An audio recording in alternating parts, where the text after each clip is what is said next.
in real time. So feel free to type in your questions using the Q&A window and we'll answer them as soon as we can. Lastly, we've provided some additional resources for you to supplement your learning. You can access them by clicking on the links in this section. Without further ado, I'll hand over to our speakers. Hello everyone, I am Surbhi Dhingra, Microsoft Technical Trainer here at Microsoft. I have a varied experience of 8 years in the industry and I love learning new things and then teaching them. I hold several Azure certifications from fundamentals like DP-900, AZ-900, SC-900 to associate and expert level advanced role-based courses like AZ-104, AZ-204 and AZ-400. I thank you so much for joining today and I welcome all of you to the Microsoft Virtual Training Days. Azure Data Fundamentals. This course covers 6 modules divided into 2 parts. Part 1 starts with Module 1, Explore Fundamentals of Data. In Module 2, we discuss exploring fundamentals of relational data in Azure. And we wrap up with Module 3, which explores fundamentals of non-relational data in Azure. After Module 3, we begin Part 2 of the course, starting with Module 4, which covers Explore Fundamentals of Large-Scale Data Warehousing, Module 5, Explore Fundamentals of Real-Time Analytics, and finally, we wrap up the course with Module 6, Explore Fundamentals of Data Visualization. We start from the very basics of data, answering questions like what is data, how does data look like, how to store it, and who works with data. And we move on to some advanced services in data. But remember, we're doing the fundamentals, so we sail mostly at the surface to dig deeper into any concepts, anytime. MS Learn is our official documentation to prepare for our courses, and MS Learn will be your best friend. So let's get started with Module 1. So this is Microsoft Azure Virtual Training Day. And this is our course agenda that we already talked about. We're going to cover 6 modules in 2 parts. There goes the Module 1, Explore Fundamentals of Data, where we're going to talk about core data.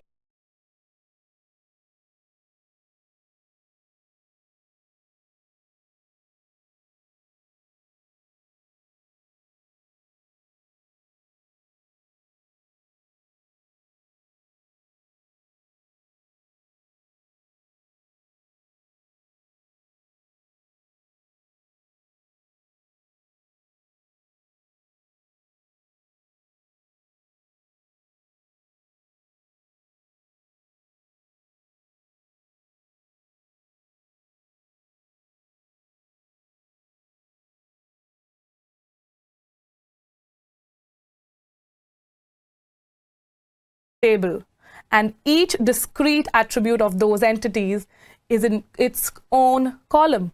Instances of each entity are uniquely identified by an ID or other key value. And when one entity references another, for example, an order has an associate customer, the primary key of the related entity is stored as a foreign key. So we can look up the address of the customer, which is stored only once for each record in the order table by referencing the corresponding record in the customer table. Typically, a relational database management system, the RDBMS as we call it, can enforce referential integrity to ensure that a value entered into a foreign key field has an existing corresponding primary key in the related table. For example, preventing orders for non-existing customers. So that's normalization. I hope it's all making sense right now. That is normalization. Moving on, SQL. SQL is a standard language for working with relational databases with syntax standards that are maintained by the American National Standards Institute, ANSI, and International Standards Organization, ISO. Most relational database systems vendors extend the standard language with some proprietary syntax. For example, Transact SQL, the TSQL, Microsoft SQL Server-based systems, PLSQL, Oracle, PostgreSQL.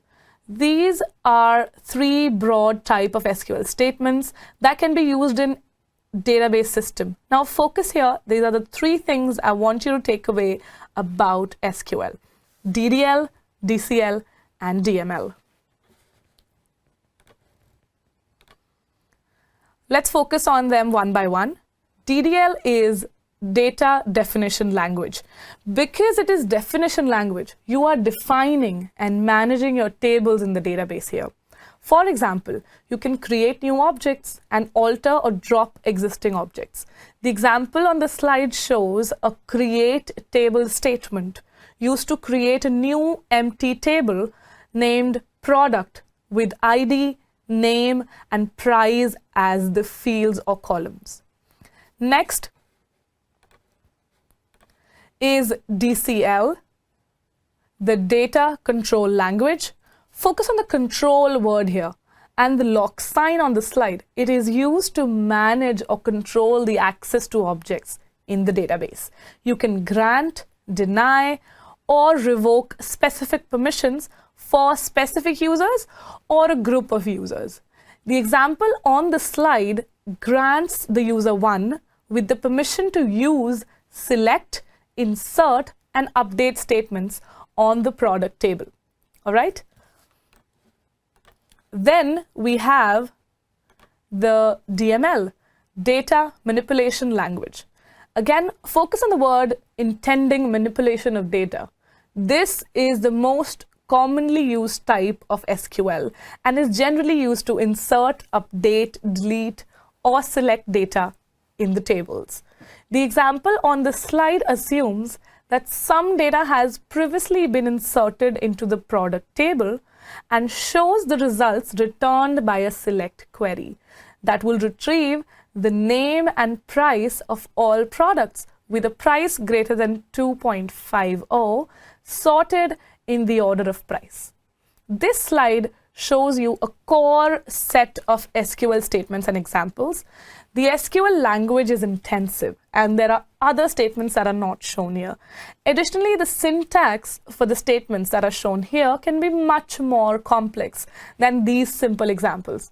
If you're interested in exploring SQL beyond this data fundamentals course, we have specific SQL courses that you can check out on the MS Learn. In addition to tables that we just saw, databases can contain other kinds of objects that enable you to work with data. Views. Views are predefined SQL select queries that return a tabular data set. Views behave as virtual tables, and you can query them using select statements just like other tables. They are often used to abstract the normalized schema of the database to encapsulate data from one or more tables. On the other hand, the stored procedures, these are the predefined SQL statements that can be run on demand. Just like scripts, they can be parameterized and are often used to encapsulate data operations to insert, delete, or update records for data entities. Then, indexes are tree-based structures that enable the database query engine to find individual records based on specific column values, more quickly than if they just read the entire table. These types of database objects and others enable you to build a comprehensive relational database that applications can use to store, manage, and retrieve details of entities efficiently and securely. So that brings us to the end of lesson 1, and we now move on to the lesson 2. Explore Azure services for relational data. In this module, we will discuss the various relational database services we have in Azure. But just remember, these are not all. We've got a lot more in Azure, but we'll definitely stick to the ones important here. Excited? Let's move on. Azure SQL. Azure SQL is the generic term used to describe a family of Azure relational database services that are based on a Microsoft SQL Server. SQL Server is an industry-leading relational database management system that is used in on-premises solutions by some of the biggest organizations in the world. The Azure SQL services are based on the same database engine, making them a great solution for organizations that want to migrate existing on-prem databases to the cloud, as well as the new applications that are designed as cloud-based from conception. On the left is your IaaS solution SQL Server, and on the right, both of SQL Managed Instance in Azure SQL Database are your PaaS offerings. We'll talk about them one by one.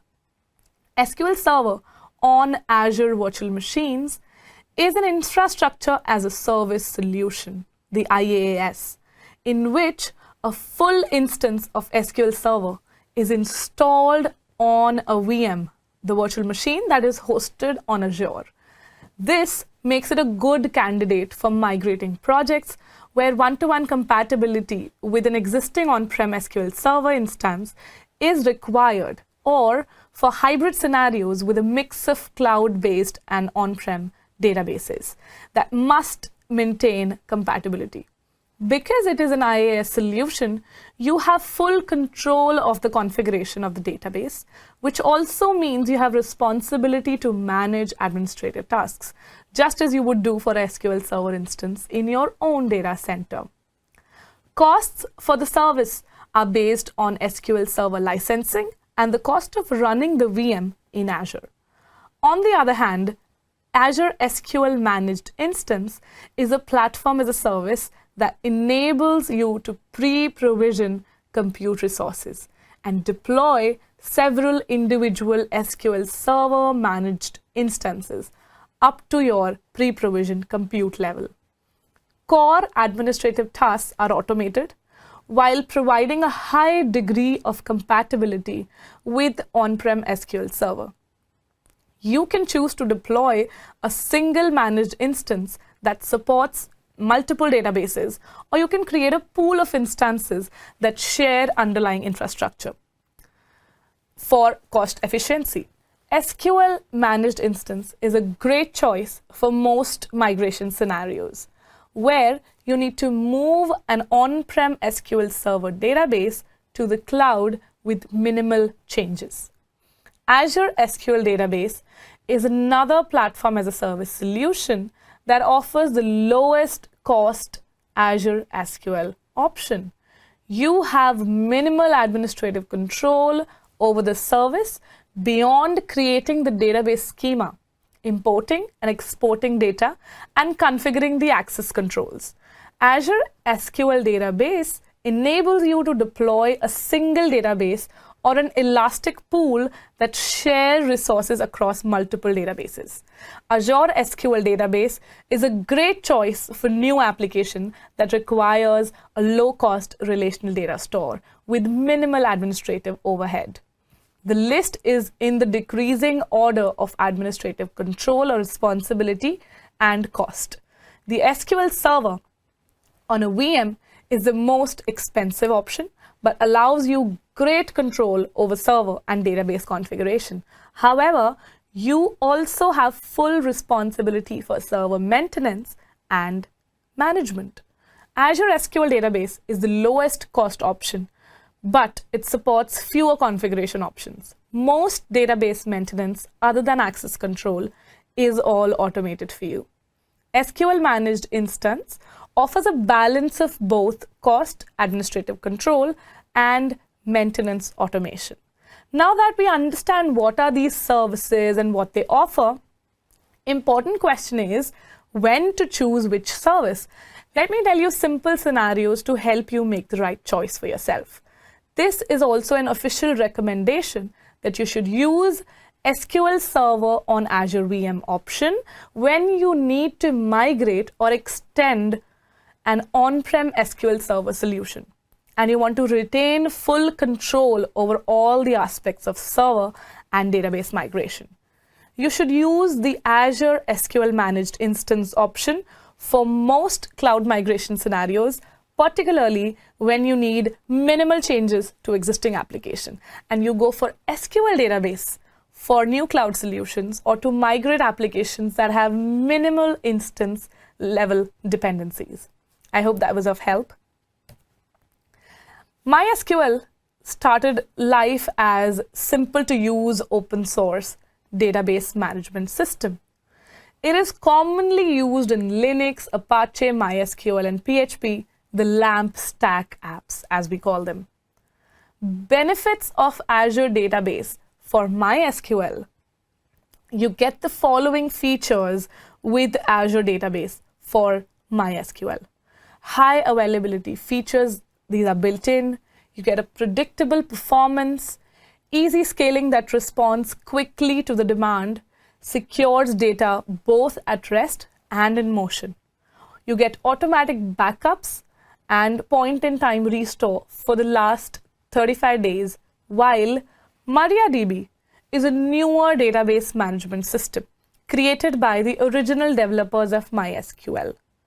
The database engine has since been rewritten and optimized to improve the performance. MariaDB offers compatibility with Oracle database, which is another popular commercial database management system. Azure Database for MariaDB, it delivers built-in high availability with no additional cost, gives you predictable performance using inclusive pay-as-you-go pricing, scaling as needed with seconds, and you can secure the protection of sensitive data at rest and in motion. You get automatic backups and point-in-time restores for up to 35 days. Enterprise-grade security and compliance. On the other hand, PostgreSQL is a hybrid relational object database. You can store data in a relational table, but a PostgreSQL database also enables you to store custom data types with their own non-relational properties. Azure Database for PostgreSQL is a highly available service. It contains built-in failure detection and failover mechanisms. Users of PostgreSQL will be familiar with the PG admin tool, which you can use to manage and monitor a PostgreSQL database. You can continue to use this tool to connect to Azure Database for PostgreSQL. However, some server-focused functionality, such as performing server backup and restore, aren't available because the server is managed and maintained by Microsoft. Pretty cool, right? We will now see a demo where I'll provision an Azure SQL database resource in my Azure subscription.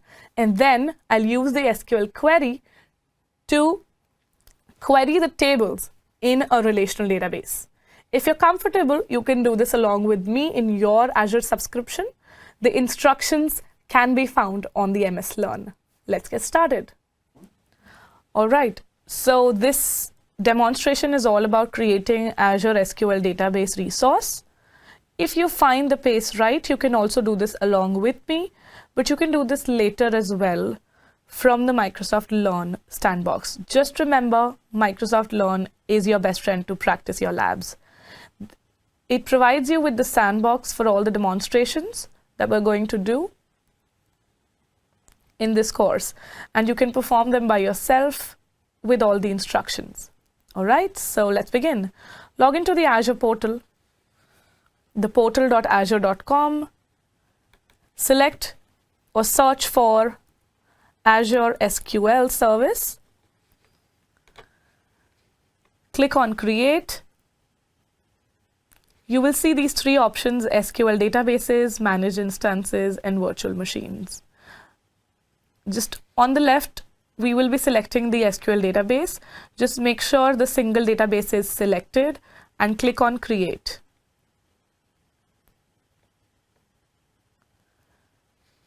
Choose a subscription in the basics of your choice. If you're using the sandbox environment, you will already have a subscription created. It's called the Concierge subscription. And there will also be a resource group with the name learn-something something. So just select that. I am using my own subscription and my resource group for this. Give a database name. This could be any name. I'm just writing something random. Just choose the name that you prefer. Then you have to create a server. Let's click on create a new server. Give the server name.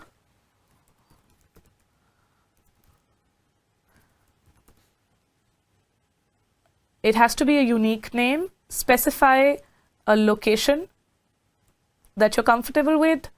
Use the SQL authentication here and give the admin login details.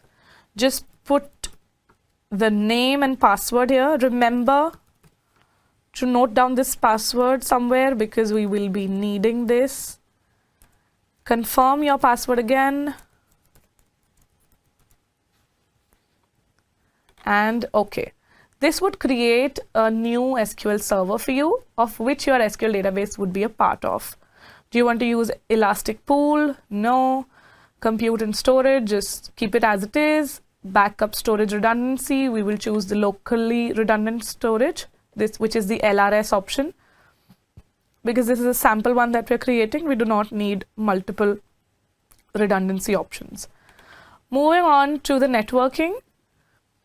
We want a public endpoint, and you have to select the yes option in both the firewall rules so that you allow your access to your database server from the Azure services and also your current client IP address. You wouldn't be able to log in without these.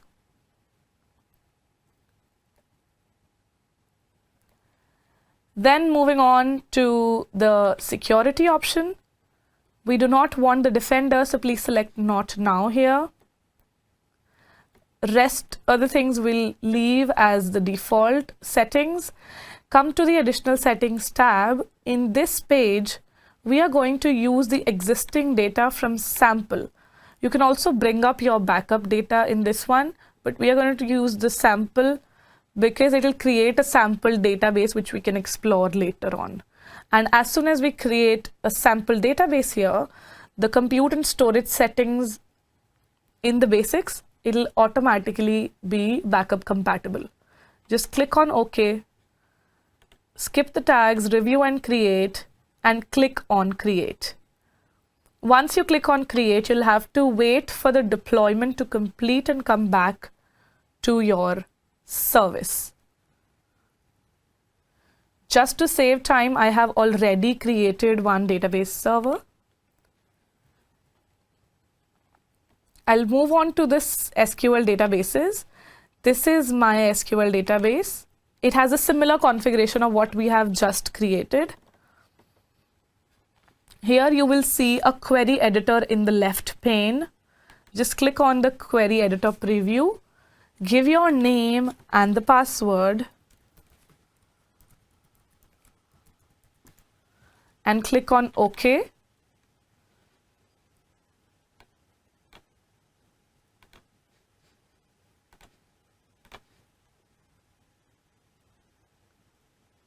This should log in you to your SQL database.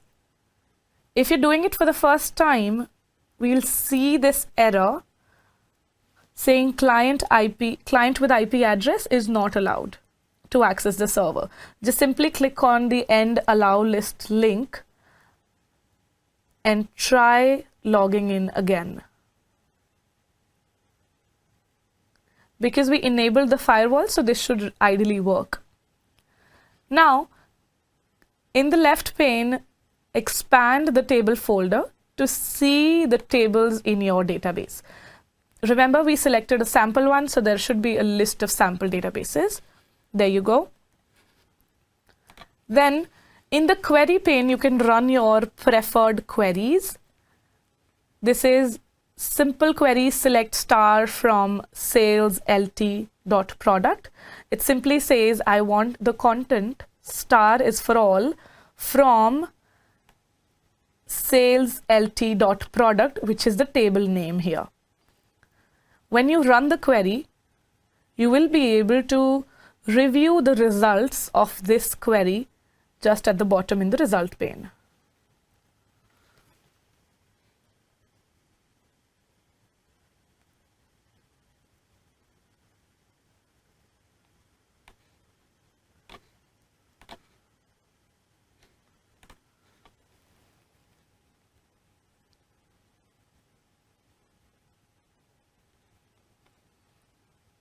I would rerun the query and we can still see the results. Then I have another query with me. We'll just replace this current select query with the statement saying select product ID, name, list price, product category from sales LT.product. So with this statement, what we're trying to do is we're going to get only the product ID, name, list price, and product category. Only the 4 columns from this whole list. Select your query and run it.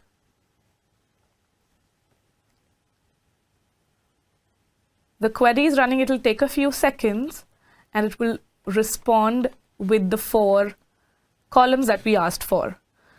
Now let's try another query which uses a join statement to get the category name from the sales LT product category table.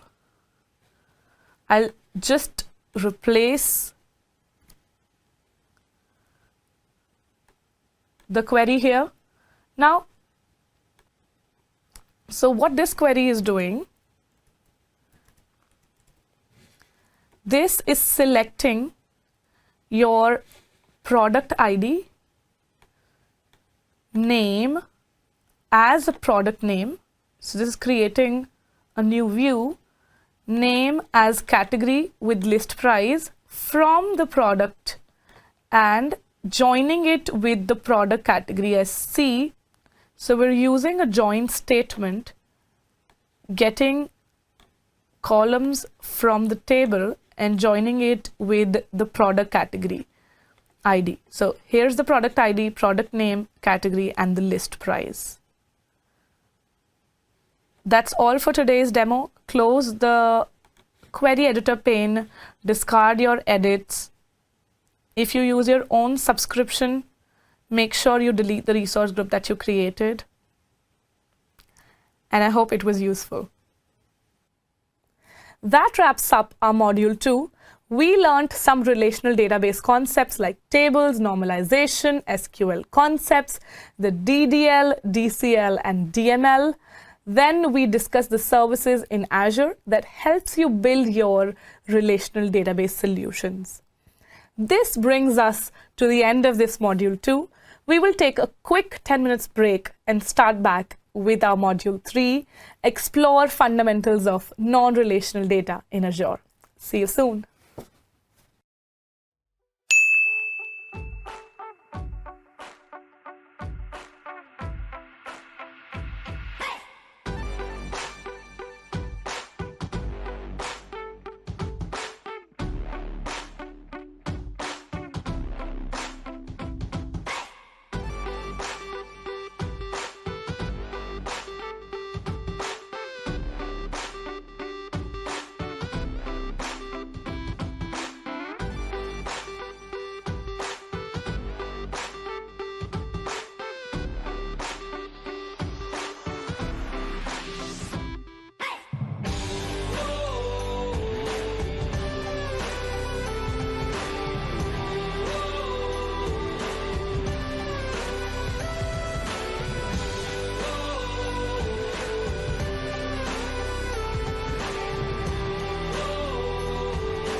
Welcome back from the break. This is Microsoft Azure Data Fundamentals Virtual Training Day. And we are at Module 3, Explore Fundamentals of Non-Relational Data in Azure. Most software applications need to store data.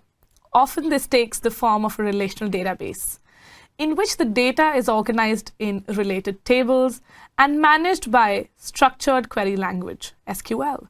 However, many applications don't need the rigid structure of the relational database, and they rely on non-relational, often referred as the NoSQL database or storage.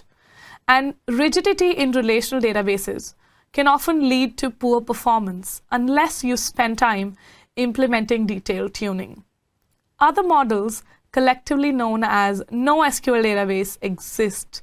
These models store data in other structures such as documents, graphs, key value stores, and column family stores. So, in this module, we will explore fundamentals of non-relational data in Azure, where we talk about two non-relational services in Azure. One is a storage, so that's our first lesson, fundamentals of Azure storage, and lesson 2 will cover Azure Cosmos DB.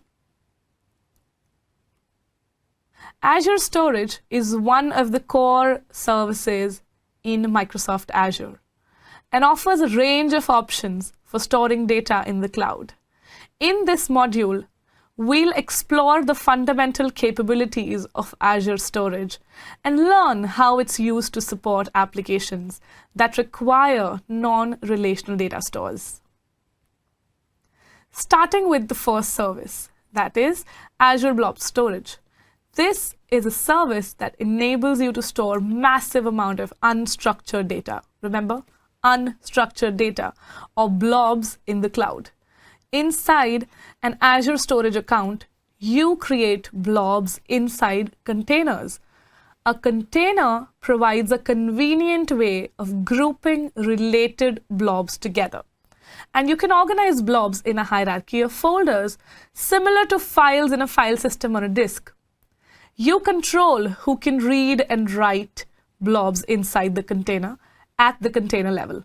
Azure Blob Storage supports 3 types of blobs: block blobs, page blobs, append blobs. A block blob is handled as a set of blocks.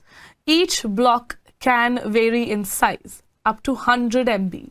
A block can contain up to 50,000 blocks, giving us a maximum size of over 4.7 TB. That's simply block size into 50,000 blocks. The block is the smallest amount of data that can be read or written as an individual unit. Block blobs are best used to store discrete, large binary objects that change infrequently. Page blobs.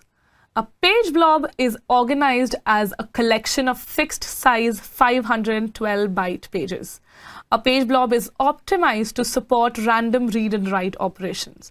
You can fetch and store data for a single page if necessary. A page blob can hold up to 8 TBs of data. Azure uses page blobs to implement virtual disk storage for your VMs. So the best use of page blobs is to use it with your virtual machines. Then comes your append blobs. An append blob is a block blob optimized to support append operations. You can only add blocks to the end of an append blob. Updating or deleting existing blocks is not supported. Each block can vary in size up to 4 MBs. The maximum size of an append blob is just over 195 gigs. So append blob is basically used for logging purposes. So how do you decide which blob to use?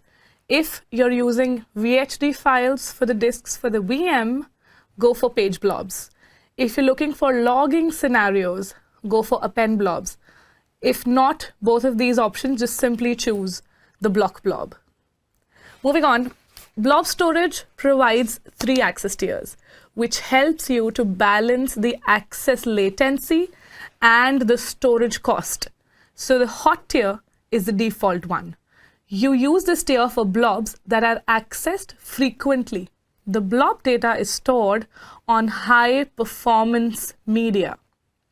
The cool tier has a lower performance and incurs reduced storage charges as compared to the hot tier. Use the cool tier for data that is accessed infrequently. It's common for newly created blobs to be accessed frequently initially, but less so as the time passes. In these situations, you can create the blob in the hot tier, but migrate it to the cool tier later. You can migrate a blob from the cool tier back to the hot tier as well. The archive tier provides the lowest storage cost, but with increased latency. The archive tier is intended for historical data that must not be lost, but it is required only rarely. Blobs in the archive tier are effectively stored in an offline state.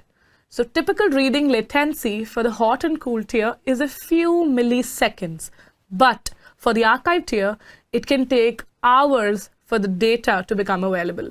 To retrieve a blob from the archive tier, you must change the access tier to hot tier or cool tier. The blob will then be rehydrated, and you can read the blob only when the rehydration process is complete.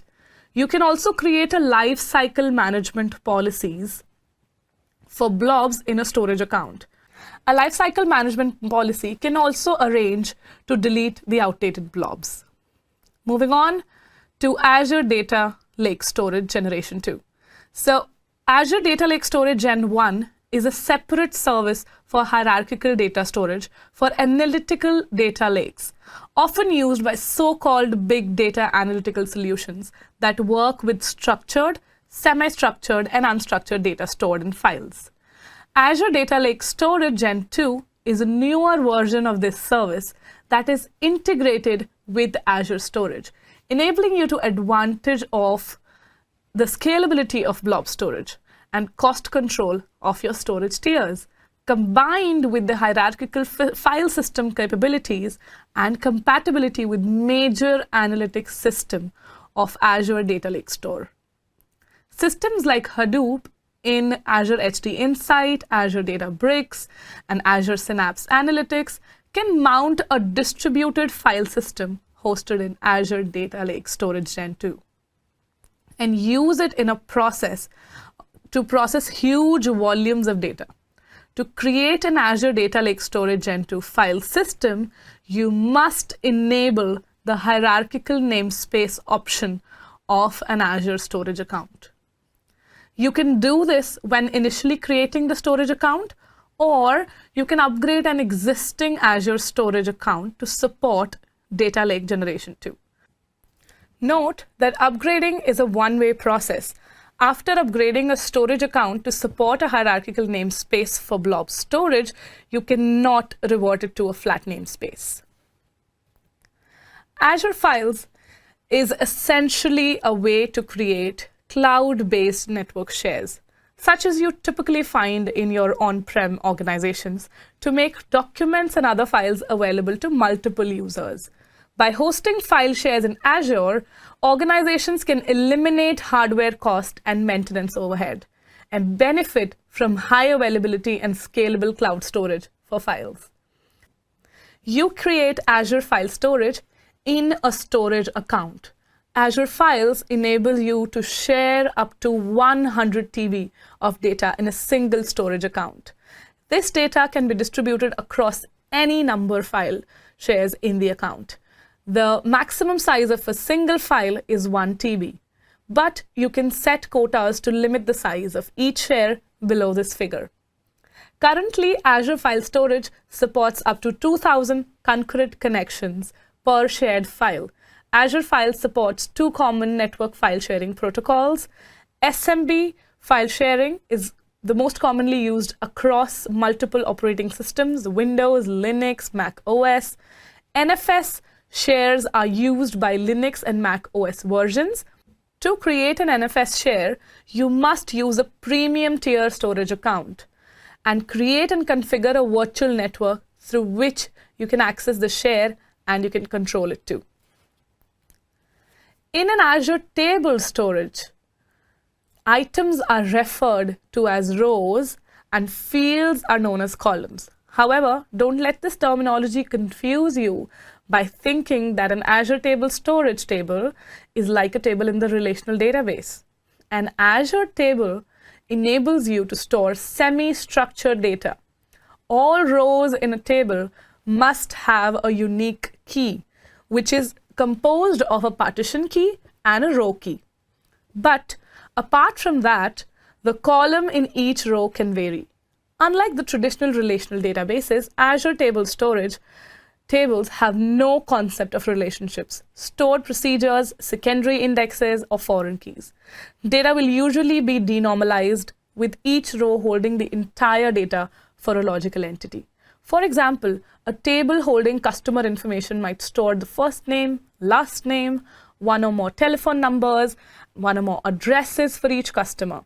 The number of fields in each row can be different, depending on the number of telephone numbers and addresses for each customer. And the details can be recorded for each address. In a relational database, this information would be split across multiple rows in several tables. To help ensure fast access, Azure Table Storage splits a table into partitions. Partition is a mechanism for grouping related rows based on a common property or a partition key. Rows that share the same partition key will be stored together. Partitions not only help to organize data, it can also improve scalability and performance. Partitions are independent from each other and can grow or shrink as rows are added to or removed from a partition. A table can contain any number of partitions. When you search for data, you can include the partition key in the search criteria. This helps to narrow down the volume of data to be examined and improves the performance by reducing the amount of IOPS, the input-output reads and writes, needed to locate that data. The key in the Azure Table Storage table comprises of two elements: the partition key that identifies the partition containing the row, as we just described, and a row key, which is unique to each row in the same partition. Items in the same partition are stored in row key order. If an application adds a new row to a table, Azure ensures that the row is placed in the correct position in the table. This scheme enables an application to quickly perform point queries that identify a single row and range queries that fetch a contiguous block of rows in a partition. We will now see a demo where I'll provision an Azure storage account in my Azure subscription and explore the various ways that we can use it to store the data. If you're comfortable, you can do this along with me. The instructions can be found on the MS Learn. Without further ado, let's get started. All right, so let's begin this. We will log into the Azure portal, portal.azure.com. And on the home page, you can either click on Create a Resource on the upper left corner and search for the storage account, or simply in the search bar write Storage Account. Click on Create. Now in the basics, it'll always ask you for a subscription and a resource group. If you're using the sandbox on the MS Learn, you should select the Concierge subscription. Otherwise, select your Azure subscription that you have. Also, if you're using the sandbox, the resource group is already created with the name learn-something something. Otherwise, you can create a new resource group. Just simply name it and click on OK. So that's the basic detail you have to give it. I have created my resource group with the name DP-900. We have to give a storage account a good unique name. So we can try a name. Let's see if it allows us. The product sample storage. select a region of your choice. I'm going with East US. Let the performance be standard. We'll choose the redundancy to locally redundant storage. We do not need multiple copies of this. Is anyway a sample storage account we are creating. Then select advanced. You have to view the advanced configuration options. Just look at them carefully. In particular, you got to note this setting, the data lake storage generation 2. Just leave this option unselected for now. I'm just showing you that this is the place where you enable this hierarchical namespace. If we enable it, we can use it for data lake storage, which accelerates our big data analytics, and it will also enable the file level ACLs. We can do the setting later as well, so we'll skip this for now. Next, networking. Just view all the options, the networking options available for the storage account. We are enabling all the public access for all the networks. Next is your data protection tab. This tab is enabling the soft delete options for the recovery. This is simply, if you enable them, these are enabled by default for 7 days. That means all your deleted files or blobs or containers, they will be retained for the next 7 days for you to undelete them and put back to your containers. So it's just like a recycle bin where your deleted files are saved for a temporary amount of time. You can change this number as well. But because this will cause some issues later when we enable the hierarchical namespace, so I am going to disable these settings, all of them. And we go to the next options. We keep the encryption options as it is. Skip the tags, review. Once all the information is put in, you can review your information and click on create. Now you have to wait for the deployment to complete. Once this deployment gets complete, which takes about 2 to 3 minutes, not a lot of time, you have to go to that resource which we have deployed. So just for the saving time, I already have one storage account created with the similar settings that we have just did. Now look at how the storage account looks like. This is the overview tab. It is showing us all the options in the left menu.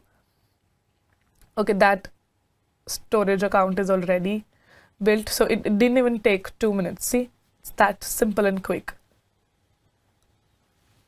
Now observe the data storage part of it. You've got containers, file shares, queues, tables, all of it in one bucket. So these are all part of your storage account.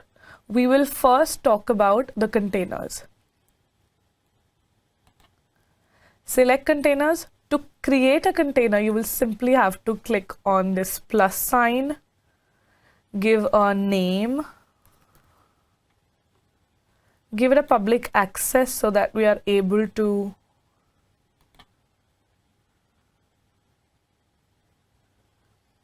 access it via browser. If not, we can simply put it to private, no anonymous access.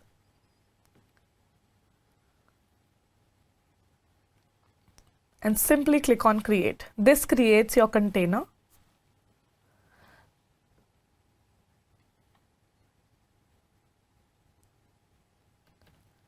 Now if we go back to the left pane, you would see a storage browser here.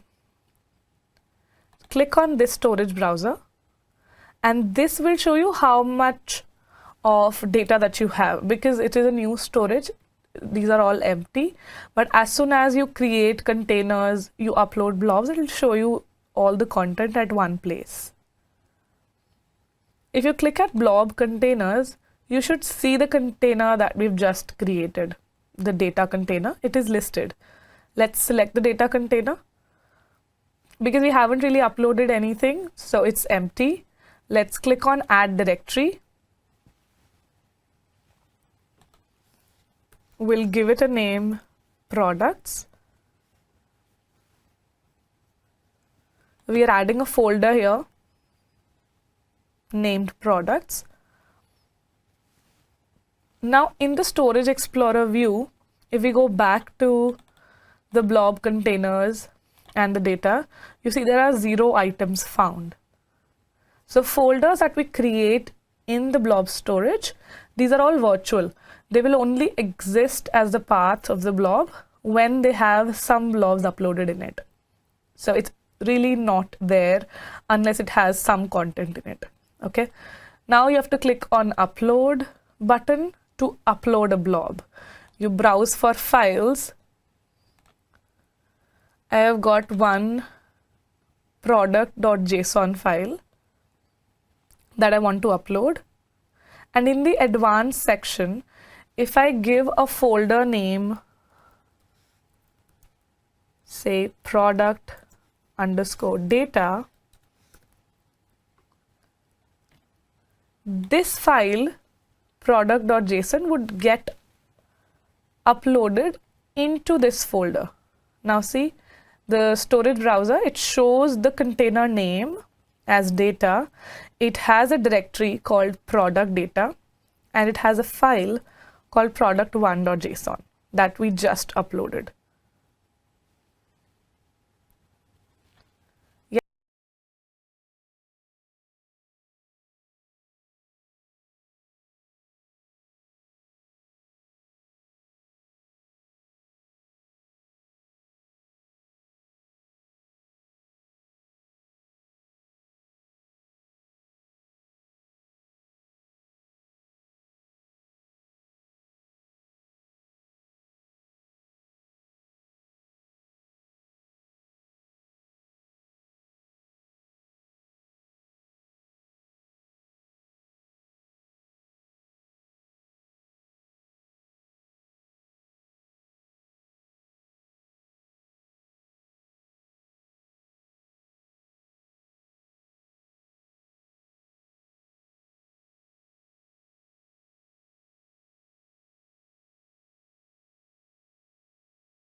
So this will validate if our storage account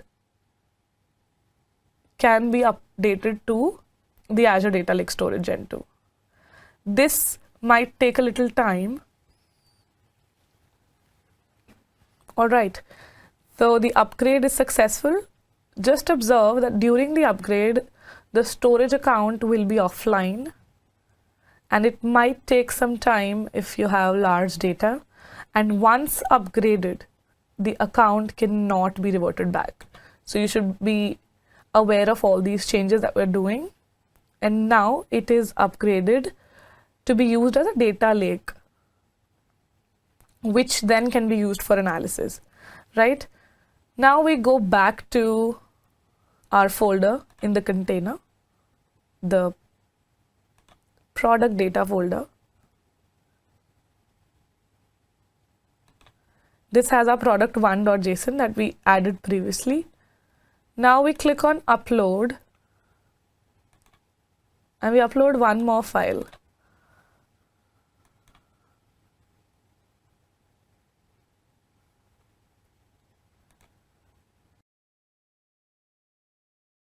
Now we have both the files here. We'll go back to the containers. Now if you check these three icons, you have got to rename permission to this folder. You've got properties to change. We've got generate SAS token. We can manage the access control list for this folder, and we can also delete it. So these options were not available earlier. It's only when you upgrade the data storage to the data lake that these are available. Right? So this is your storage account containers before and after an upgrade. Let's go back to the storage account. In the data storage, we have the file shares. Right? If you click on a plus file share and give it a name, file share, using the transaction optimized, and create. Once it is created, there is a connect option on the top left. If you select this option, you will see there are ways on how to get this file share mounted to your VMs, if it is Windows, Linux, or Mac OS. So these are the scripts that you need to follow if you want to mount your file share to a certain operating system in a VM. And as we've already discussed in the module, that file shares are meant to be mounted and they follow the SMB and NFS protocols. So this way you can handle your virtual machines with the file shares here, right? Let's close this connect pane and go back to our storage account, moving on to our tables. Now on this page, click plus, give it a name. We'll call them products. We've been talking about products all the time. Click OK. There you get the table, and this is the URL that you can access over the internet. So we click on the storage browser, check the tables that we have created. There is a table named products that we just created. Click on the add entity. In the add entity panel, give the partition key and the row key values and add a property. Give it a name, select the type that you want for the value and provide the value. Add one more property, price, and we'll select double this time and just give a number for the price. Select insert to insert a row for the new entity in the table. Now we have added a new entity in the table. Every time you go and add a new entity, you provide your partition key, give the row key, provide the values,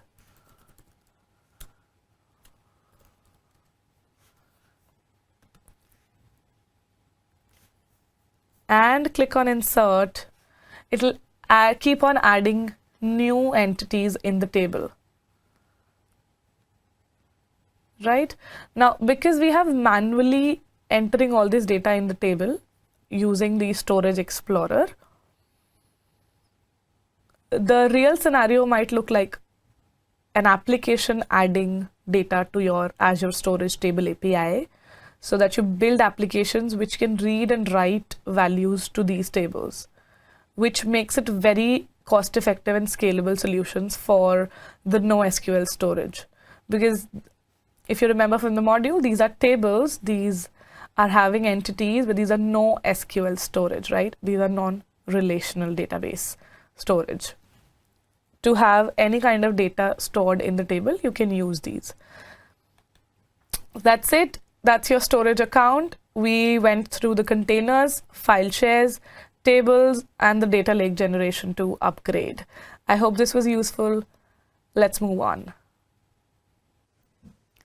With that, we will move on to our second lesson of Module 3, Fundamentals of Azure Cosmos DB.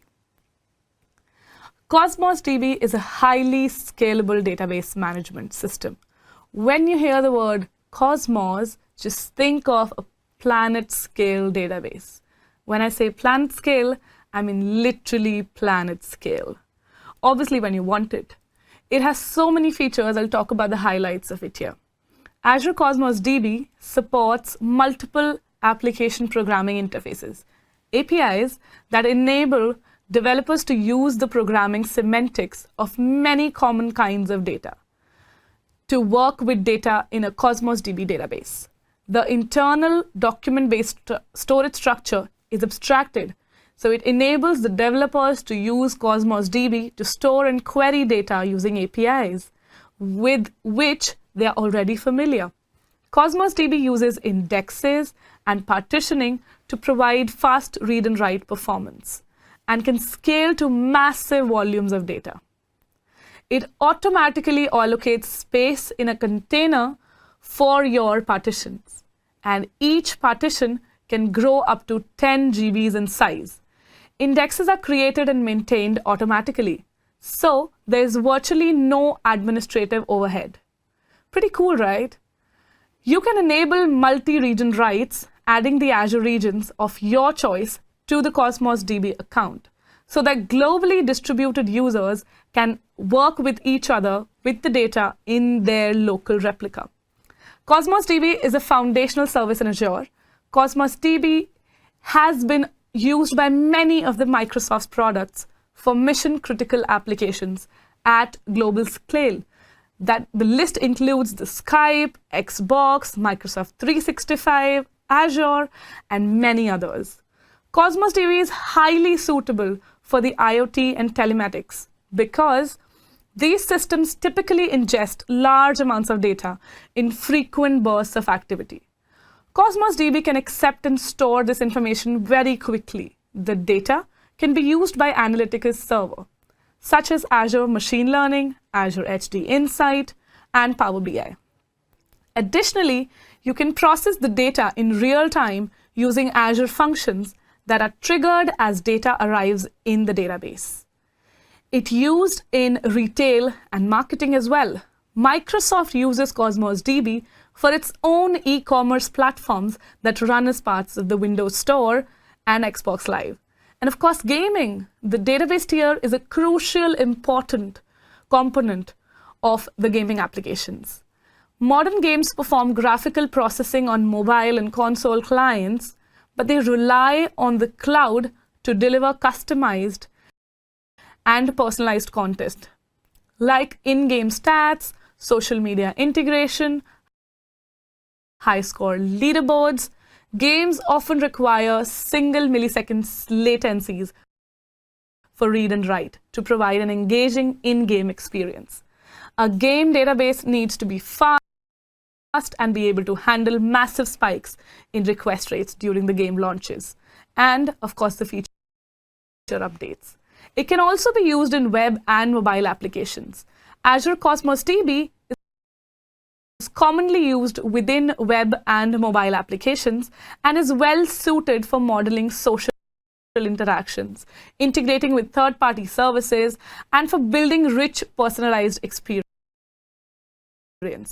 So, see how interestingly one service can cater to so many markets. That's the beauty of it. As we have already discussed, Cosmos DB comes with multiple API options, and here is the list of all supported APIs that we can use and implement. When I say these available APIs are compatible with Cosmos DB, I'm saying you can just bring on your own databases to Azure Cosmos DB. Let's look at them one by one. The first one is Azure Cosmos DB for NoSQL.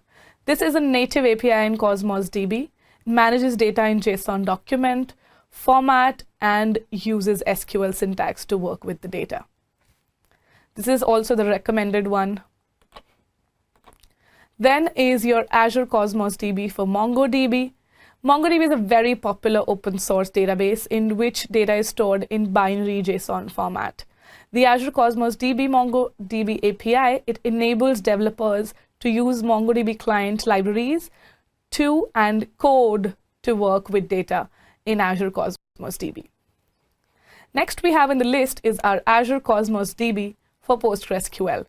The PostgreSQL API is compatible with the open source PostgreSQL database, where you can bring and migrate your database to Azure Cosmos DB. Next in the list is Azure Cosmos DB for Table. The Table API is used to work with data in key value tables. Similar to Azure Table Storage, so the Azure Cosmos DB Table API, it offers greater scalability and performance than your Azure Table Storage. Then we have Azure Cosmos DB for Apache Cassandra. The Cassandra API is compatible with Apache Cassandra, which is a popular open source database that uses a column family storage structure. Column families are tables similar to those in a relational database, with the exception that it's not mandatory for every row to have the same columns. Next up is the Azure Cosmos DB for Apache Gremlin. The Gremlin API is used to have data in a graphical structure in which entities are defined as vertices that form nodes in a connected graph. Nodes are connected by edges that represents relationships. The example on this slide shows two kinds of vertex, employee and department, and edges that connect them. Employee Ben reports to employee Sue, and both employees work in the hardware department. So that's a list of all the 6 APIs that you get with the Azure Cosmos DB. And you select one, whichever is useful to you or whichever suits your requirement. If you're coming new to Azure Cosmos DB, I suggest Azure Cosmos DB for NoSQL as the recommended one. Now we will see a demo where I will provision an Azure Cosmos DB database in my Azure subscription and explore the various ways we can use it to store our non-relational data. If you're comfortable with the pace, you can do this along with me. The instructions can be found on the MS Learn. All right, there we go. All right, so this is your Azure portal. In the portal, we are going to create a Cosmos DB instance. To look for it, just simply click on create a resource and find it, or either just search it on the top bar. I do have it in my recent, so I'm just clicking on here. Create the database account first. So you create a database account first, and the first page is your APIs. You might observe that there are 5 APIs and we covered 6 APIs in the module because the PostgreSQL API is the latest one. Right now we have these 5 APIs and we will go with the recommended core SQL. If at any point in time you want to migrate your MongoDB, Cassandra, Azure Table databases to Azure Cosmos DB, these are your options to check out. Let's go ahead and create a Cosmos DB account. We click on your subscription and resource group. These are the basic details. If you're using a sandbox, they will be already created for you, the Concierge subscription and the MS Learn resource group. Otherwise, if you have your own subscription, just simply click on create new resource group and get ahead. We create resource groups because we want to delete these resources after exploring. So if you delete a resource group, all your resources in that group will be automatically deleted. That's helpful because it saves a lot of time and cost. We have to give it a unique name. We'll just go with our favorite product, sample DP-900, and see, yeah, it's available. Location will be happy with the West US. You can choose your location as you want. We're good with provision throughput, so it is giving you a provisioned throughput, so there's a limited throughput that you will get. If you select serverless, the other options will disappear because this is simply pay as you go. So however you use, you will only pay for that. In the provision throughput, you will be charged a certain amount for it actually depends on how data is flowing. So that's a different topic altogether. We do not want to limit. The rest of the things are fine. If you have a free subscription, you can apply this. Next options are just good to go with. We are going with the defaults. There is no need to change anything. Click on review and create. And once the validation succeeds, simply click on create and it'll initialize your deployment. We'll have to wait for the deployment to complete. It won't take more than 2-3 minutes. And then we go back and create our database. Waiting for the deployment in progress. All right, so the deployment might take 3-4 minutes to complete. I have it already done for you.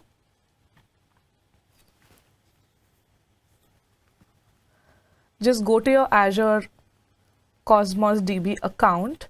On the left side, you will find your Data Explorer right here. In this page, we'll skip the video. We'll just simply click at Launch Quick Start. This will give us a pre-populated settings for a sample database. We just have to click OK.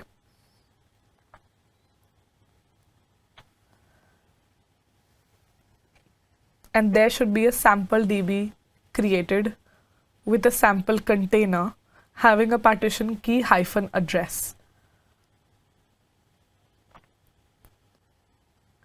So when we're working with Cosmos DB account, you first create an account. Under that, you can have any number of databases. And inside those databases are your containers, which are actually having your data as key value pairs in the JSON format, right? Just as we discussed in the module, you can simply log in and start working with it. Or if you have any other database that you need to sync with cloud, or you want to migrate to Azure, you have any on-prem database which is NoSQL. So this is a really, really good option, and it's also globally scalable. So you can think of using it for a lot of services.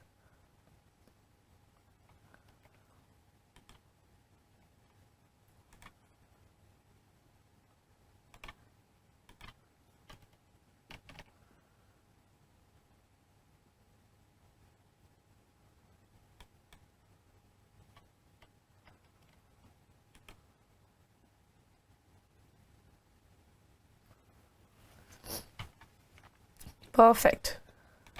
So we have our sample DB. If you notice in the Explorer, this is your sample DB database with a sample container, and it also has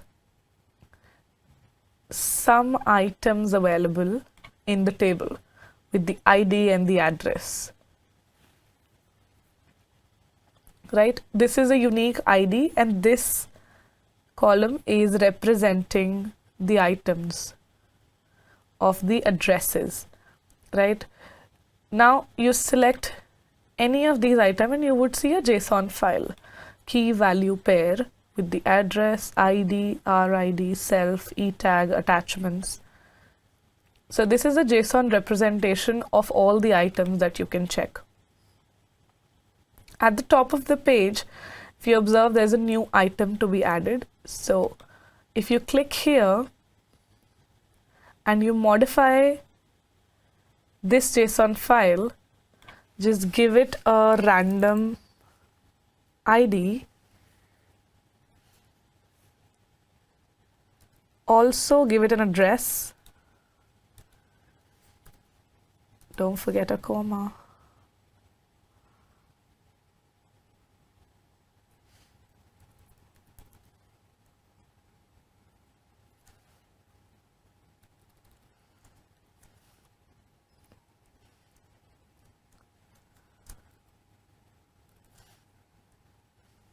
And you give any address. click on save. So this entry would be a part of this table, and there will be an additional metadata like the RID, which will be added automatically by the table. Now, if you want to query the database in the same Data Explorer option only, if you go to the query editor,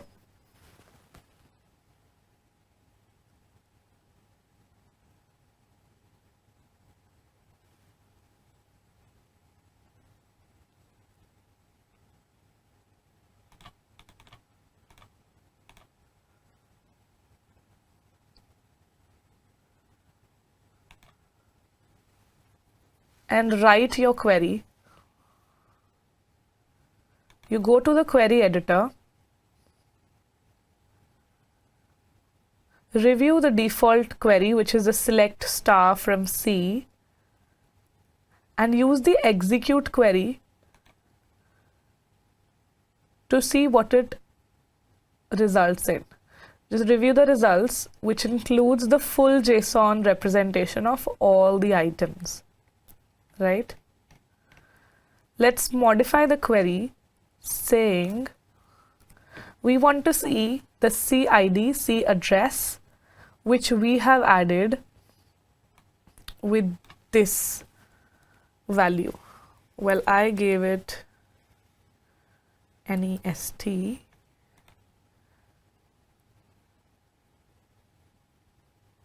So any item which has this address, it should bring as a result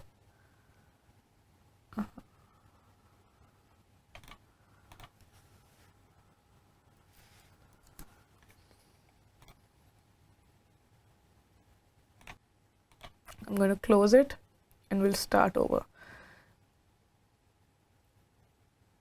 Alright, so that's how you save your items in the database. Now you go back to your Data Explorer page.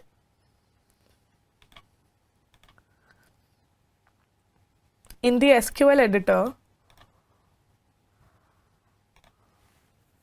notice the default query. It is select star from C. To run this, click on the execute query button. It will return all the items in the table. This is a JSON representation of all items. We'll modify the query